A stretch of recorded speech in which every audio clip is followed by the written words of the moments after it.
They're back! Coming up on Sports of All Sorts, we are 3 games into this 60-game sprint. Will this season belong to the Reds? It's on us as human beings, coaches, players, to follow the proper protocol. COVID-19 in high school sports. When will football start? We ask our Mike Dyer. And as sports start back up, one group of women don't want the conversation about racial injustice to go to the bench. From WCPO 9 Sports, this is Sports of All Sorts. What up? Welcome to Sports of All Sorts. I'm Reggie Wilson. Did you miss us? It's been 4 long months, but the longest running sports talk show in Cincinnati is back. And we have a jam-packed show for you, but let's start with the road back. And since we've been away, the game stopped, but the sports world didn't. The most talked about thing around here has been Major League Baseball and the struggles they went through just to have a season. After months of negotiations, they finally figured it out and decided on a 60-game season. That season just started this weekend. We'll talk a lot more about the Reds in just a minute. With the first pick in the 2020 draft, the Cincinnati Bengals select Joe Burrow, quarterback, LSU. One of the most highly anticipated moments in Bengals history didn't happen on the field. It happened during the virtual NFL draft back in April. They took LSU quarterback Joe Burrow, number 1 overall, and just a few days ago, he finally arrived here in the Queen City. And NFL training camp is now just days away. More on that later in the show. And just in the last couple weeks, FC Cincinnati has become the talk of the town after a tumultuous offseason, replacing yet another head coach, and then having the pandemic postpone the season for nearly 4 months after only 2 matches. The club finally got their new head coach, Jaap Stam, back in May, and he's helped guide FCC to the knockout stage in the MLS's back tourney down in Orlando. After arguably the 2 biggest wins in franchise history, catch the orange and blue in action Tuesday night against Portland. Now to the Reds. The Reds built all kinds of offseason excitement after franchise record spending. Then the Rona happened and postponed the much anticipated season. But Friday, it was finally time to play ball. And 3 games in, fans may be saying, here we go again. Reds trying to win the series against the Tigers before a 4-game tilt with the Cubs. No Moose, no Senzel today. They both woke up not feeling well. We'll leave that one alone. If Urban Meyer was grading Cincinnati's pitching staff, he'd say they were elite. Trevor Bauer got the ball today and pretty much did the same thing Sonny Gray and Luis Castillo did the last 2 days, dominate. This is a montage of Bauer's strikeouts today. He had 13 of them through 6 1/3. The Reds have 46 strikeouts through the first 3 games. That's a new franchise record. The previous high was 23 back in 1983. Let's go to the 5th. Reds down 1. Joey Votto says not anymore. Singles to center, brings in a run, and the game is tied. Can we talk about the bullpen, though? For a second straight game, they give up a 2-run home run in the top of the 9th. This time it's C.J. Cron off Michael Lorenzen. Tigers go up 3-1. Don't call it a comeback. The Punisher, he's up in the bottom of the frame, and his double brings Freddie Galvis home. Reds down 3-2 now. Votto with the chance to play hero, but he grounds into a game-ending double play, and the Reds lose 3-2. They also lose the series to fall to 1-2 this season. But David Bell, how about that bullpen? We also believe our bullpen is the strength of our team, and they're going to get the job done. Today, a lot of good pitching, a lot of strikeouts. Yeah, it sucks. Had a real chance to win 3. I think, we hold ourselves to the standard that, we should have won those games.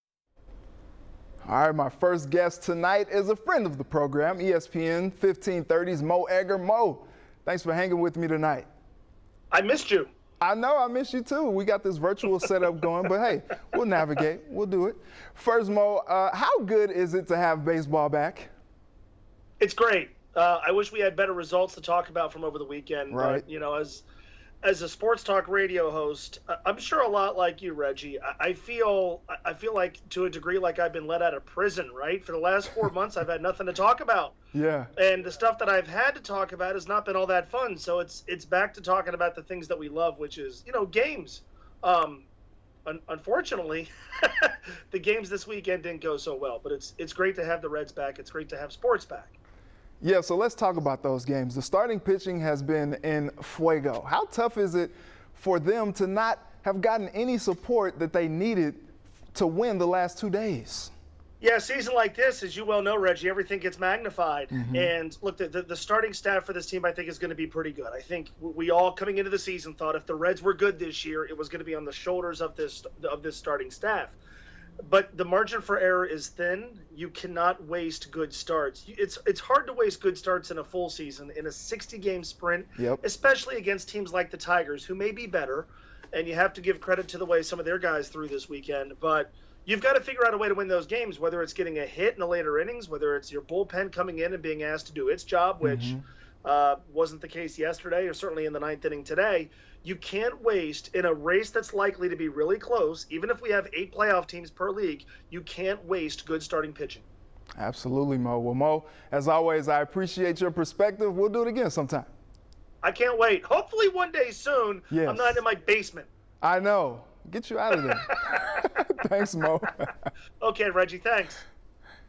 All right, so I want to hear from you. After these first 3 games, how far do you think the Reds will go this season? Tweet me at Reggie Wilson TV and make sure to use the hashtag SOAS.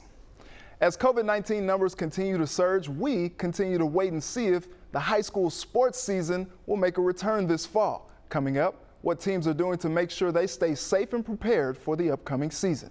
Plus, Kelsey Mitchell scored 25 points in her WNBA season debut on Saturday, but it's what she's doing off the court that she hopes makes the biggest impact.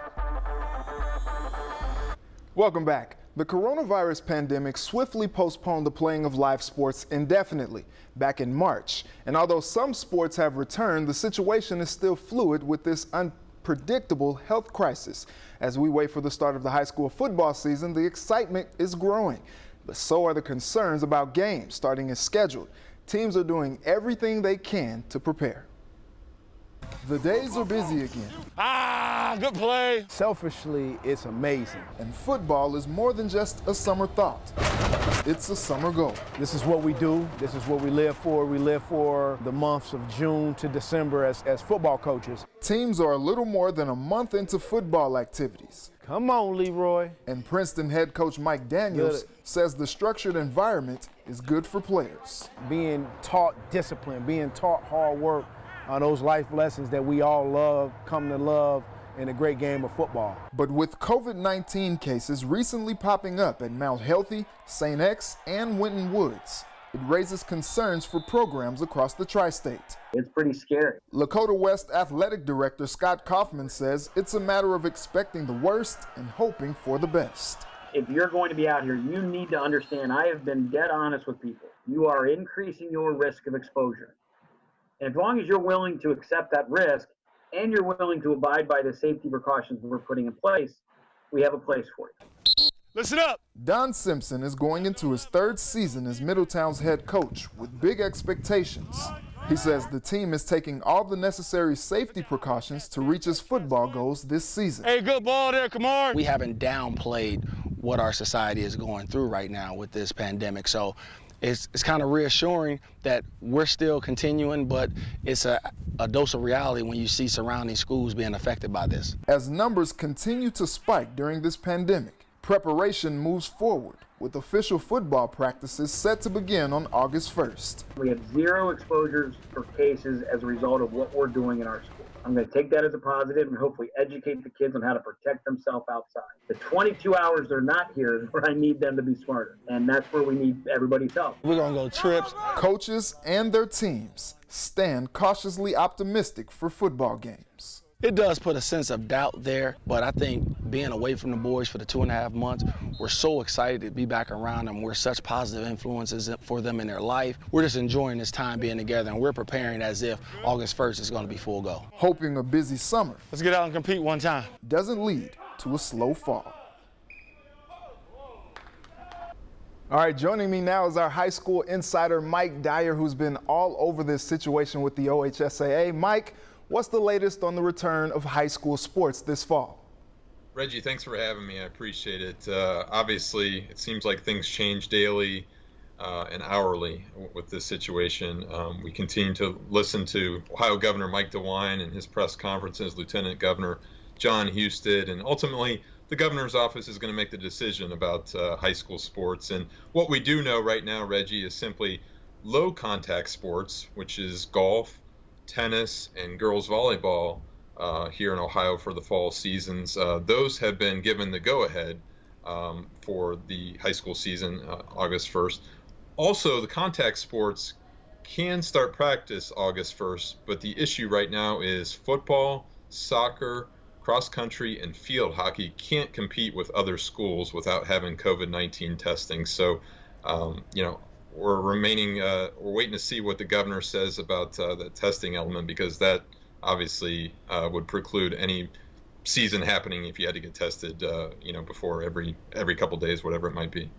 Absolutely, Mike. And I know you've been talking to a lot of teams and players and coaches about this situation. What have they been saying? They're nervous, they're scared, they're anxious, and frankly, a lot of them are angry too, because it's just, this is a very tough situation.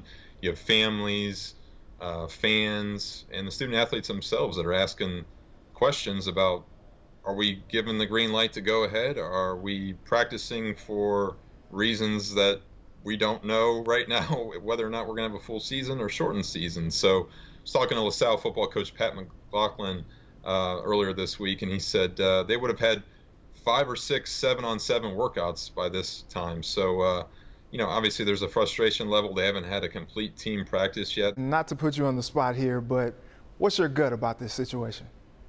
If I had $1 for every time somebody asked me that, Reggie, I'd be a wealthy man. But, honestly, I don't know is the answer right now. And I tell people that. And I don't even know if the OHSA knows the answer, because ultimately, as I mentioned, it's the Ohio governor's office that's going to make the decision about this. I've said for about a month to people across the high school sports community, and I've listened to a lot of opinions, a lot of analysis, a lot of questions. But I've said for about a month I thought it would be a shortened contact sports season, meaning for football and for soccer and some of those other sports that I mentioned.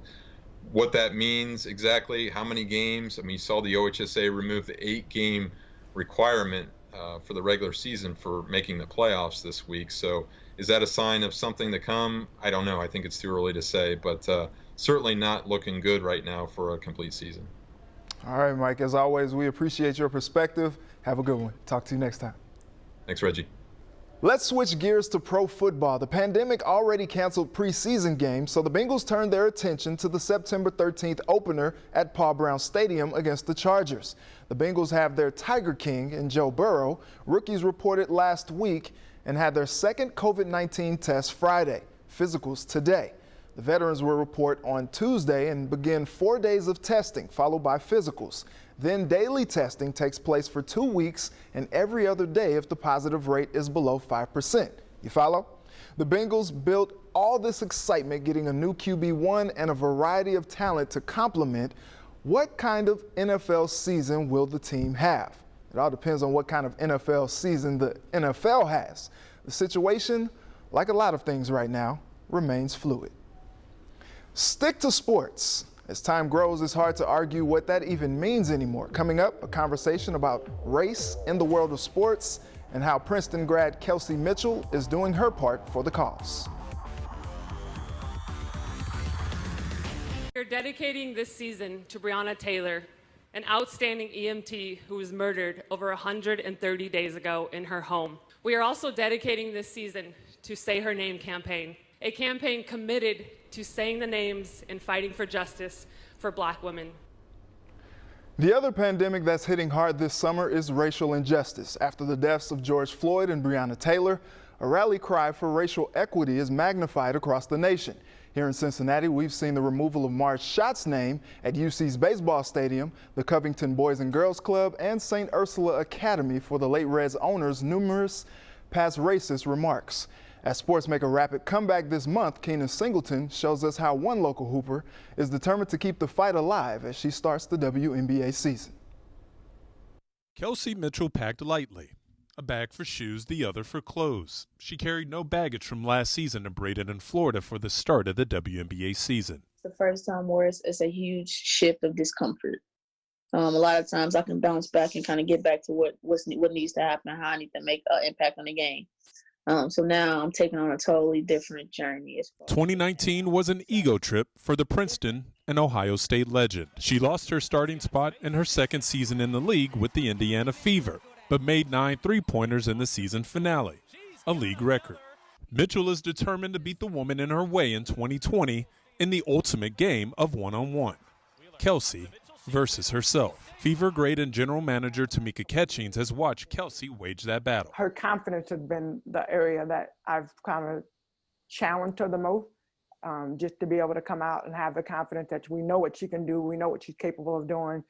Before Colin Kaepernick took a knee, it was the WNBA, a league lifted by the legs of black women who first captained the cause for racial equality. While black men are often the ones highlighted in cases of police brutality, it's these mothers, wives, and the sisters in the WNBA who've been on the front lines of the fight. We've experienced so many things as far as discrimination, whether that be racially, gender. And so a lot of times we're overlooked and people don't realize that we have the most to offer, to have them understand that it just don't happen to the black man. It also happens to the black woman. Mitchell sought improvement away from the court during the WNBA's hiatus. She's in grad school at UC studying sports administration and now hosts a web series, The Players Club. Kelsey has unpacked and is ready to take off in year 3. And just trying to have fun with it. I think I lose sight of that a lot. So I think that's why my seasons in the past have been so up and down. If I could just find a way to kind of like let the game play for itself, I'd be fine. Keenan Singleton, WCPO 9 Sports. All right, you just heard him. Joining me now is my guy, Keenan Singleton. Keenan, thanks for taking the time. Hey, thanks for having me, Brother Reggie. How are you, man? I'm good. So let's have a conversation about race in sports, which is an uncomfortable conversation for some, but why do you think stories like the one you just told are important in today's climate? Reggie, it's an important story to tell because the WNBA, and I don't want this to sound like hyperbole, but the WNBA is the most important pro league that has ever been created. Just look at the league. It's all female, right? Mm-hmm. It's 80% black. There's the LGBTQ issues that go along with that league. And they've been on the forefront of this thing, as I kind of mentioned in the story. Before Colin Kaepernick was on the scene, before Colin took his knee, it was these ladies. It was the Minnesota Lynx back in 2016 that said, hey, we've had enough of this.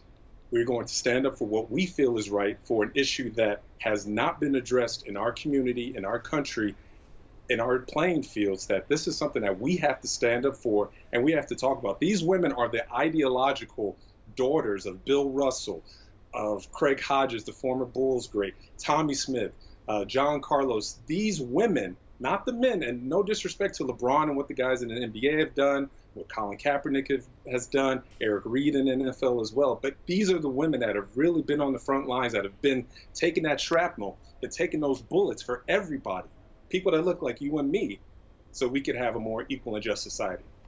Wow. And Keenan, a line that continues to stand out from your story is this one.